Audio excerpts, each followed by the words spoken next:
지금으로부터 9년 전인 한국교회 121주년을 기념하여 가장 모범적인 가정을 뽑은 적이 있습니다. 이때 뽑힌 가정은 전남 광양 출신의 고 김응선 장로님의 가정입니다. 김 장로님은 장로님으로 피택되고 임직한 이후에 첫 주일 예배에 기도 순서가 되어서 강단으로 올라가는데 올라가지 못하게 됐어요.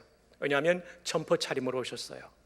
아마도 임직식 때는 누군가의 옷을 빌려 입고 오셨겠지만 첫 주일, 임직 후 첫 주일에는 그냥 본인의 옷을 입고 오셨는데 예배를 위해서 준비가 안 됐다는 이유로 강단에 올라가서 기도하는 것을 거절당했습니다. 얼마나 마음이 아팠는지 모릅니다. 그래서 예배 내내 저 뒷자리에 와서 앉아서 울면서 하나님 앞에 기도했다고 그래요. 하나님, 이 가난은 저만으로 족합니다. 저의 자녀 세대에게는 이런 가난을 물려주지 않도록 도와주십시오. 그러면서 그런 아픔이 있었음에도 불구하고 예수님을 더 사랑하여 섬기고 자녀들을 말씀과 기도로 잘 양육했습니다. 그 결과 팔남매가 한결같이 신앙적으로도 또 사회적으로도 아주 중요한 역할을 감당하는 믿음의 가문을 이루게 되었습니다. 첫째인 김홍규 장로는 순천 매산고등학교 교장을 거쳐 호남 기독학원 이사장이 되었습니다. 둘째 김병규 장로는 주식회사 명보의 회장이 되었습니다. 셋째 김성규 장로는 건설회사 사장이 되었고, 넷째 김명규 장로는 국회의원과 한국가스공사 사장을 역임했습니다. 다섯째 김승규 장로, 여러분이 잘 아시는 분입니다. 김승규 장로는 법무부 장관과 국정원장을 지냈습니다. 또 세 분의 딸들은 모두 권사가 되어 본인의 교회에서 충성을 다하는 아주 좋은 일꾼들이 되었다고 합니다. 장로님의 간절한 기도와 소원이 응답받은 것입니다. 오늘 말씀의 제목, 우리의 소원처럼 여러분의 자녀들에게도 이런 하나님의 은혜가 임하기를 축복합니다. 오늘 성경은 다윗이 죽음을 앞두고 사랑하는 아들 솔로몬에게 유언해 주고 있는 말씀입니다. 이 유언은 한 사람의 아버지로서 다윗이 품고 있었던 소원을 보여주고 있습니다. 그 소원은 무엇이었을까요? 그것을 오늘 본문을 통해서 우리가 배우기를 원합니다. 먼저 열왕기상 2장 1절 본문 말씀을 보면 다윗이 죽을 날이 임박함에 그의 아들 솔로몬에게 명령하여 이르되, 죽음을 앞두고 유언으로 솔로몬에게 남긴 말씀입니다. 2장 2절 다 함께 읽어주세요. 시작. 내가 이제 세상 모든 사람이 가는 길로 가게 되었노니 너는 힘써 대장부가 되고. 죽음에 대한 다윗의 정의를 보여주고 있습니다.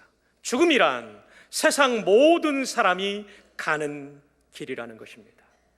저와 여러분도 이 길을 향하여 걸어가고 있습니다. 그러나 참 감사한 것은 예수 믿는 사람에게 있어서 죽음은 절망이 아니라 희망이 실현되는 것입니다.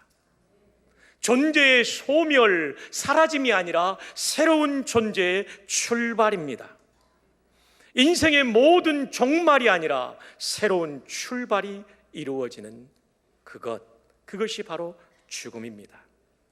그래서 요한계시록 14장 13절에 오면 주 안에서 죽는 자들은 복이 있도다. 세상적인 관점은 죽음이 절망이고 죽음이 불행입니다. 그러나 성경적인 관점은 주 안에서 죽는 자들은 복이 있도다. 모든 사람의 죽음이 복된 건 아닙니다. 주 안에서 죽는 자들이 복된 것입니다. 왜냐하면 예수 그리스도께서 십자가에서 우리의 죄를 다 속량해 주셨기 때문에 우리는 지금 죽어도 천국 가는 줄로 믿습니다. 천국에 가는 순간 우리의 영이 온전하게 영화되어집니다.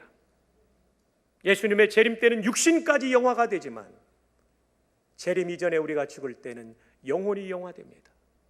삼위일체 하나님을 인격 대 인격으로 만나는 기쁨이 있습니다. 부전교회 예배당에서 드리는 예배로는 설명할 수 없는 성령의 충만한 임재를 경험하게 될 것입니다.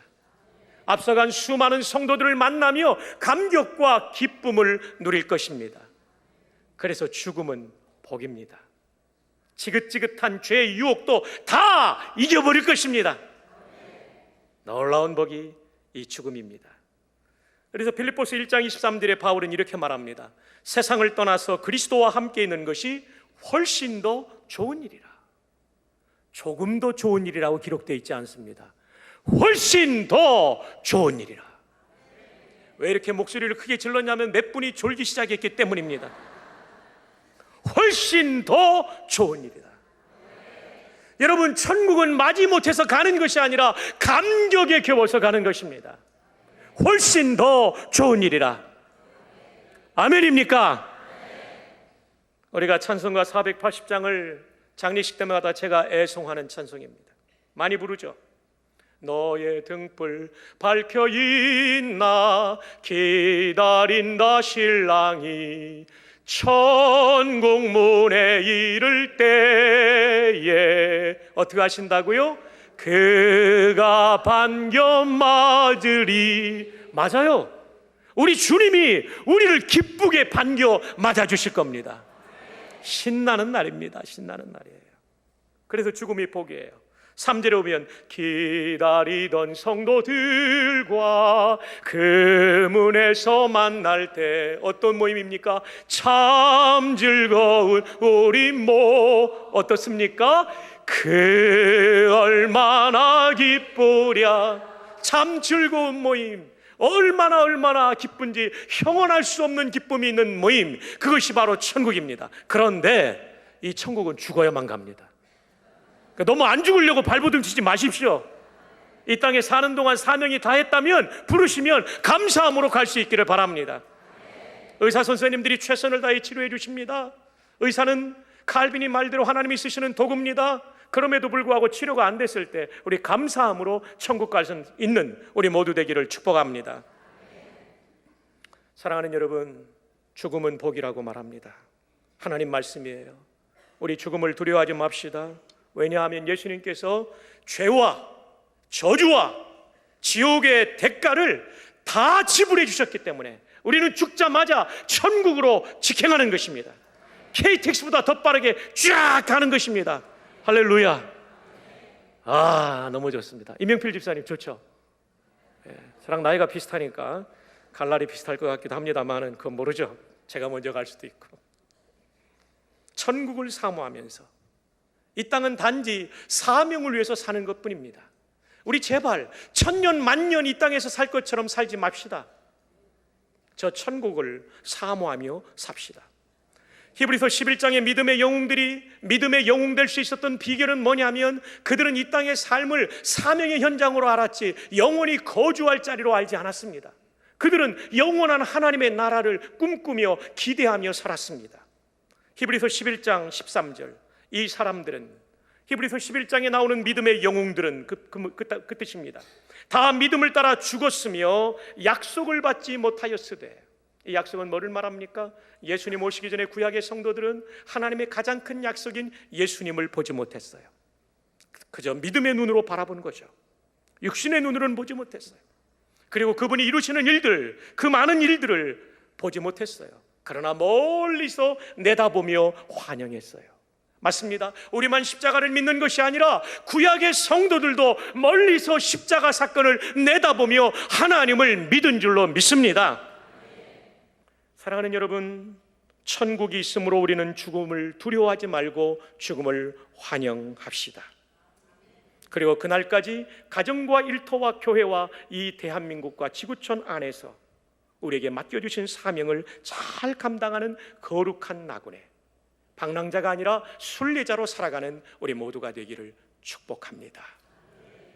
하숙생이라는 그 유명한 노래를 개사한 것을 보았습니다. 제가 한번 여러분들에게 불러드리겠습니다.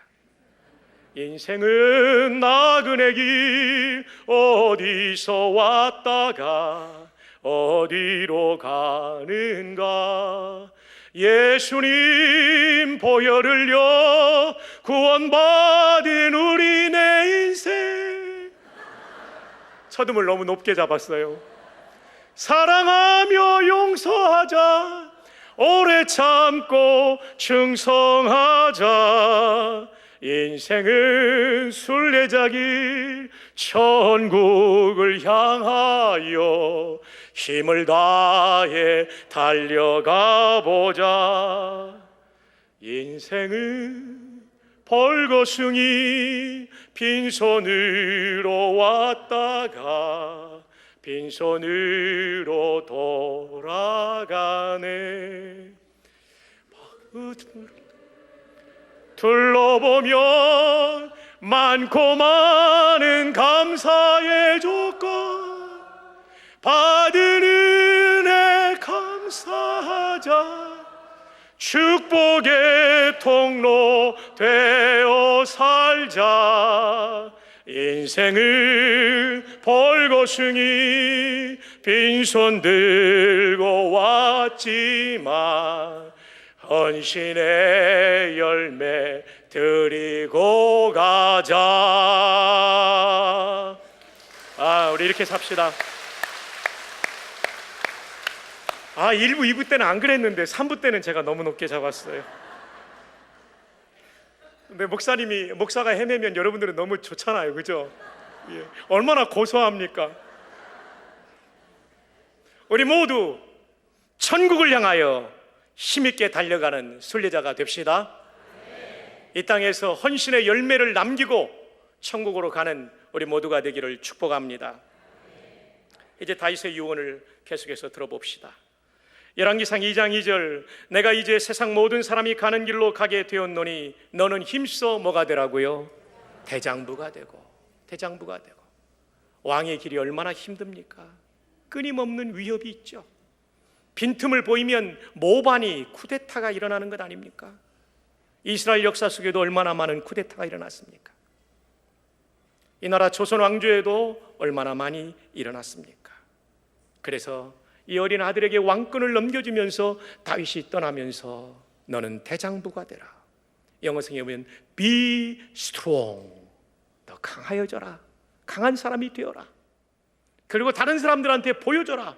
show yourself, 너 자신을 보여줘라. 어떤 사람으로? amen. 이때 man은 그냥 사람이 아니라 대장부, 사나이, 이런 뜻이에요. be strong, show yourself, amen. 강하여지고 수많은 백성들 앞에 대장부로 나타나라. 이것이 아버지 다윗의 소원이고 유언이었어요. 그렇다면 여러분, 사람이 진정으로 강해질 수 있는 길은 무엇입니까? 진정으로 대장부가 될 수 있는 길은 무엇입니까? 하나님의 도움을 받아야 강해질 수 있습니다. 아무리 강한 사람도 사람은 유한합니다. 그래서 어떤 문제와 위기를 만나게 되면 약해질 수밖에 없는 게 사람입니다. 그러나 아무리 약해도 하나님이 함께 하시면 그는 강한 사람이 될 수 있는 것입니다. 여러분, 마치 이것과 같습니다. 제가 이면지 한 장을 갖고 왔는데요, 이 이면지를 이 날카로운 연필로 강하게 타격하면 구멍이 이렇게 뚫리게 돼 있어요. 그러나 마치 하나님이 내 뒤에 계신 것처럼 이 약한 종이에 성경책을 대고 제가 강타하면 뚫리지 않고 연필이 이렇게 뭉툭하게 박히는 거예요. 우리가 아무리 약하다 할지라도 전능하신 하나님이 내 곁에 계시고 나를 받쳐주시면 내 인생은 하나님을 영화롭게 할 뿐만 아니라 가장 강력한 인생이 될 줄로 믿습니다. 그래서 다윗은 하나님의 도움을 받는 인생이 되라고 유언을 하면서 구체적으로 어떻게 받을 수 있는지를 말씀해 주고 있습니다. 열왕기상 2장 3절, 내 하나님 여호와의 명령을 지켜 그 길로 행하여. 그렇습니다. 하나님의 명령을 지켜 그 길로 행하는 것입니다. 하나님의 명령을 지켜. 지금 다윗은 차기 왕인 솔로몬에게 명령을 받아야 될 자기보다 더 높은 왕이 있다는 얘기를 하는 것입니다. 내 하나님 여호와의 권면을 지키라고 되어 있지 않습니다. 내 하나님 여호와의 부탁을 지키라고 되어 있지 않습니다. 내 하나님 여호와의 명령을 지키라고요. 명령을 지키라고요. 왜냐하면 네가 왕이지만 너보다 더 높은 왕이 계시다. 바로 이 말을 지금 다윗이 하고 있는 것입니다. 하나님을 나의 왕으로 모시고 그분의 말씀에 순종하며 살면 하나님께서 내 인생을 책임져 주시는데 너도 그렇게 살기를 바란다는 유언입니다.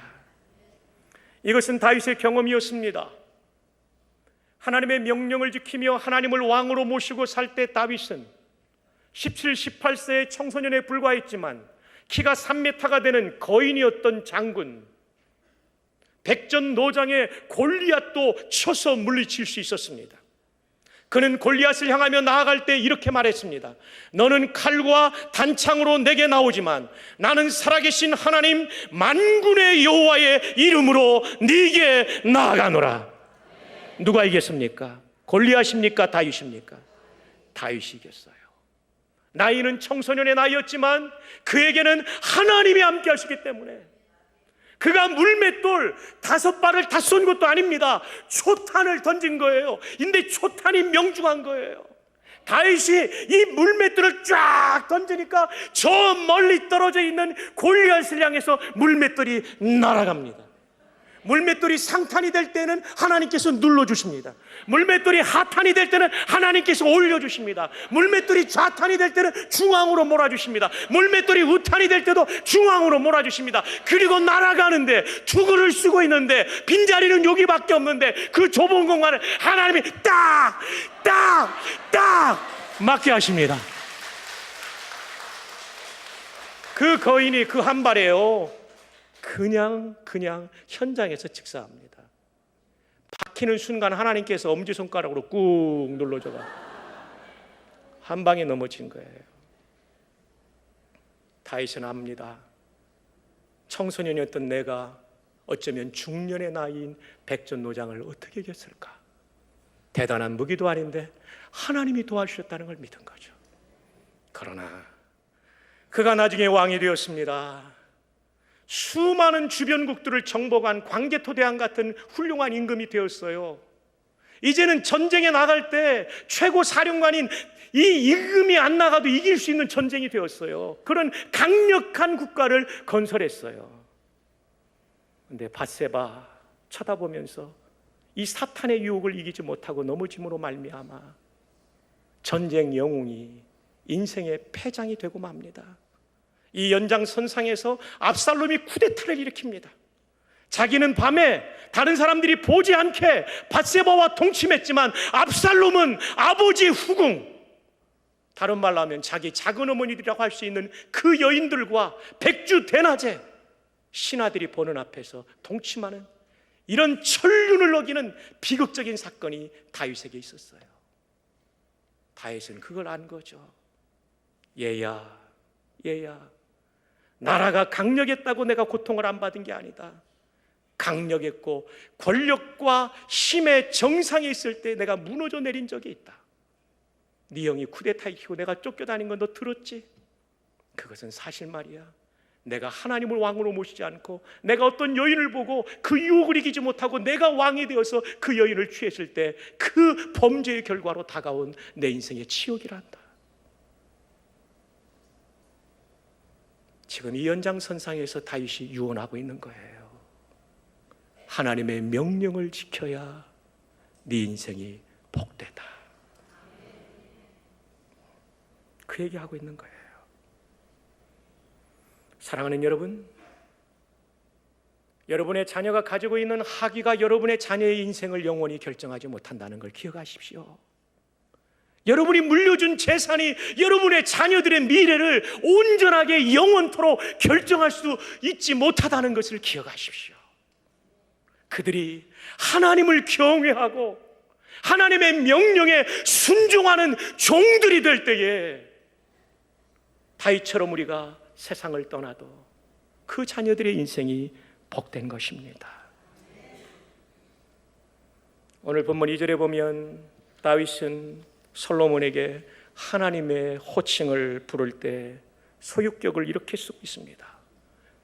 사무엘상 2장 3절입니까? 내 하나님 여호와의 명령을 지켜. 나의 하나님이라고 말하지 않아요. 아버지 하나님이라고 말하지 않아요. 솔로몬 너희 하나님. 맞아요. 신앙생활은 그렇더라고요. 부모님이 열심히 기도해 주는 것이 굉장히 도움이 됩니다만은 내 신앙이 있어야 됩니다. 아버지 하나님 부족해요. 어머니 하나님 부족해요. 나의 하나님이 되어야 되는 거예요. 여러분의 소원 가운데 이 소원이 있기를 바랍니다. 하나님, 내 아들, 딸과 손자, 손녀들이 조상의 하나님으로 끝나는 것이 아니라 자신의 하나님을 믿게 하여 주옵소서. 만나게 하여 주시옵소서. 이게 우리 소원이 돼야 돼요. 동시에 다윗은 이 유언이 하나님의 약속에 근거했음을 말하고 있어요. 4절, 여호와께서 내 일에 대하여 말씀하시기를. 이 유언의 내용이 하나님이 과거에 주셨던 언약의 말씀에 기초하고 있다는 거예요. 그 내용이 뭐냐면, 만일 내 자손들이 그들의 길을 삼가 마음을 다하고 성품을 다하여 진실이 내 앞에서 행하면 이스라엘 왕위에 오를 사람이 내게서 끊어지지 아니하리라 하신 말씀을 확실히 이루게 하시리라. 아들아, 이건 아빠 소원 정도가 아니야. 하나님이 약속하신 거야. 하나님이 이렇게 아빠에게 얘기해 줬어. 그러므로 너 하나님을 왕으로 섬기고 살아야 된다, 이 얘기예요. 과연 여러분은 여러분의 가정을 향한 하나님의 약속의 말씀을 간직하고 계십니까? 받은 적이 있습니까? 지금 가지고 계십니까? 받으실 수 있기를 바랍니다. 그게 복이에요.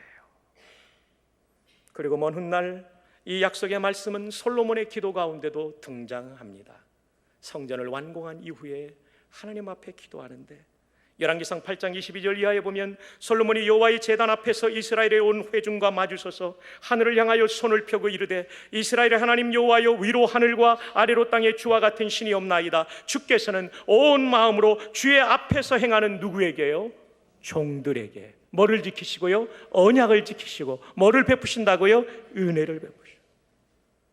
저와 여러분, 그리고 우리의 후손들이 하나님의 은혜를 경험하는 사람이 되기 위해서 가장 중요한 것은 하나님 앞에서 온 마음으로 순종하는 종이 되는 것입니다.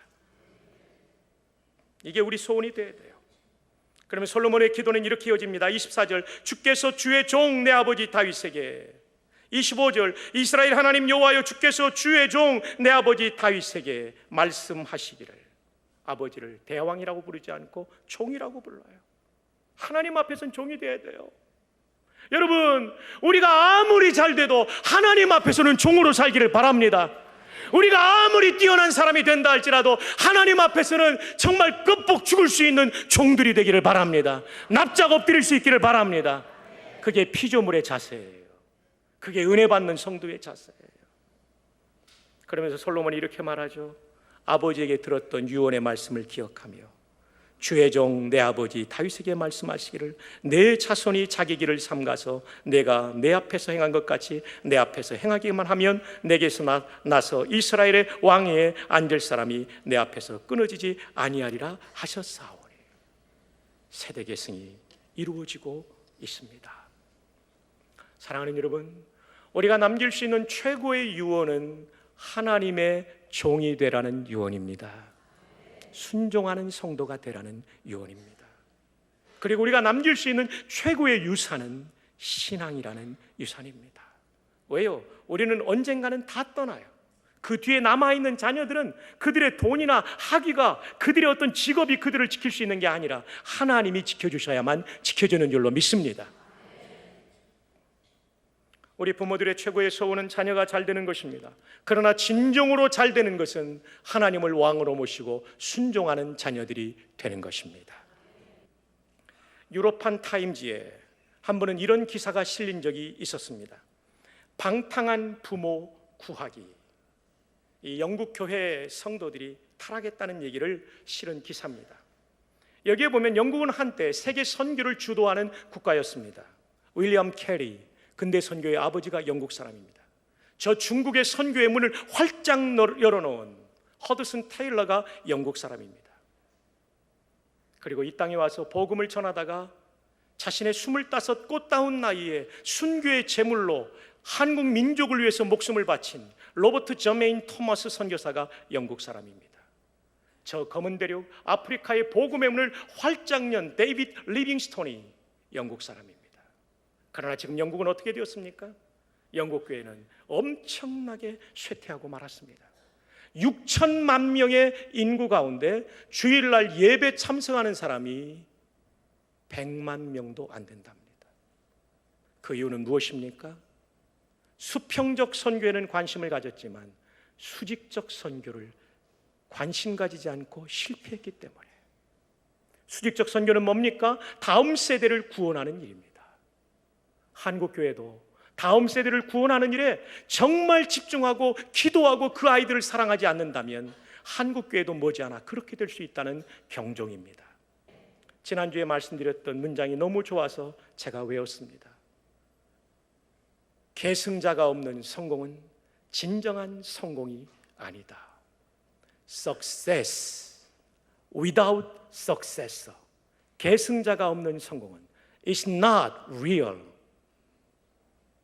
success. 진짜 성공이 아니다. 묻습니다. 여러분은 여러분 혼자만 신앙생활을 잘하고 있는 분입니까? 아니면 여러분의 다음 세대가 신앙을 계승하고 있습니까? 그 계승자가 있을 때 여러분의 신앙이 진짜 성공한 신앙입니다. 우리 모두의 가슴 속에 다윗처럼 한 가지 소원이 있기를 바랍니다. 우리의 자녀선이 하나님을 왕으로 모시고 섬기는 그런 종으로 살아가는, 그래서 하나님이 쓰시는 멋진 우리의 후예들이 되는 이 소원이 우리의 소원이 되기를 주님의 이름으로 축복합니다.